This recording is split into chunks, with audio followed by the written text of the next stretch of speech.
Então, vamos pensar aqui rapidinho, né? Hoje eu estava fuçando e eu vi uma conversa entre o nosso querido Silvio Almeida e um deputado federal chamado Paulo Bilinski. Bom, vocês que já conhecem o cara sabem do desastre, né? Que é o processo argumentativo dessa figura. E me chamou a atenção porque depois eu fui pesquisar e descobri que ele tem a mesma idade que eu e pela primeira vez, acho, em muito tempo eu pensei, nossa, tem coisas muito piores do que ser um professor sem um puto. Muito bem, mas não era esse o assunto que eu queria falar.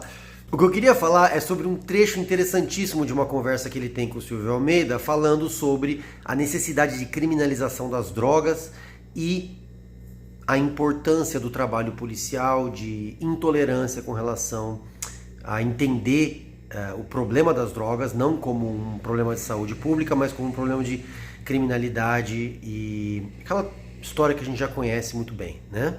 O que eu achei interessante na fala dele, e se vocês quiserem eu posso linkar aqui o link do YouTube dessa conversa, foi um comentário que ele fez sobre ter sido um policial militar e saber na prática a necessidade de intervenção policial, necessidade de criminalização e assim por diante. Ele fala, a gente sabe o cheiro do criminoso, o que por algum motivo me soou, enfim, não tenho certeza por quê.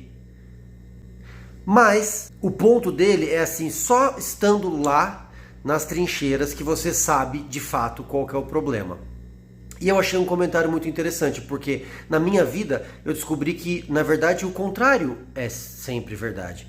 A importância da experiência de vida tem a ver com as decisões que a gente faz por nós mesmos, né? As decisões que a gente faz para nós e para como a nossa vida tem que dar rumo. Agora, as decisões que são feitas a nível estatístico, quer dizer, a nível do governo, a nível das comunidades e assim por diante, essas decisões são quase nunca beneficiadas por experiências individuais, experiências de indivíduos. E um jeito de explicar isso muito simples é falar assim, ó, quer ver? Se você olhar para o horizonte com a sua experiência individual, é capaz de que você ache que a Terra é plana. Se você olhar para a natureza da vida e como ela se comporta hoje no planeta Terra, com a sua idade que você tem, 40, 50, 20, 30, 70 anos, enfim, você pode chegar à conclusão de que a complexidade dos sistemas vivos é grande demais para ter sido desenvolvida contingencialmente, que ela precisa de um designer, de um inventor, né? De um criador. Se você olhar para as estrelas e ver elas girando em volta do firmamento, você poderia concluir que o planeta é o centro dos sistemas estelares, porque as coisas parecem girar em volta da gente. Quer dizer, olha que interessante, né? O que a gente pode pensar sobre ciência. A gente pode pensar o seguinte, que ciência, na verdade, é um jeito de olhar para além dos seus próprios olhos, né? Quando a gente faz pesquisa científica, a gente geralmente descobre coisas pequenininhas, mas às vezes a gente tromba com informações gigantescas. Tipo, por exemplo, a teoria da relatividade geral, estava falando sobre espaço. Ou tipo, por exemplo, a teoria da seleção natural. Por exemplo, eu estava falando de biologia. E, por exemplo, enfim, né, todos os exemplos de pessoas que descobriram coisas no campo da astronomia, da física, da biologia, assim por diante. Reparem que eu não falei sobre ciências humanas, eu não falei sobre psicologia, psicanálise, eu não falei sobre sociologia, antropologia, eu não falei sobre nada disso. Por quê? Porque essas ideias são um pouco mais difíceis de absorver. Por que elas são mais difíceis de absorver?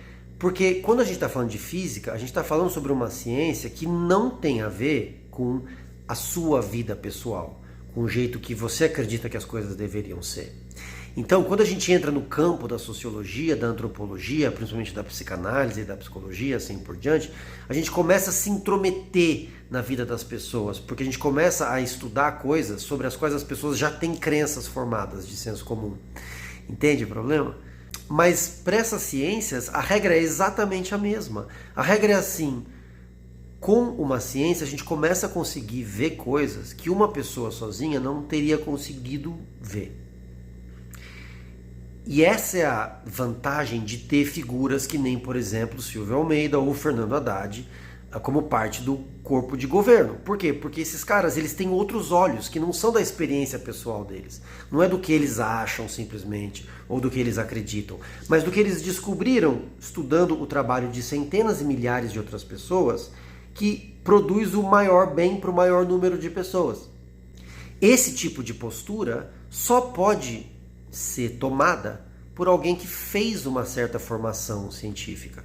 E quando eu digo fez uma certa formação científica, eu não quero dizer assim, fez doutorado na Unicamp, mas quero dizer assim, teve a humildade de entender que outras pessoas souberam mais do que você e que um grupo de pessoas sempre sabe mais do que uma sozinha.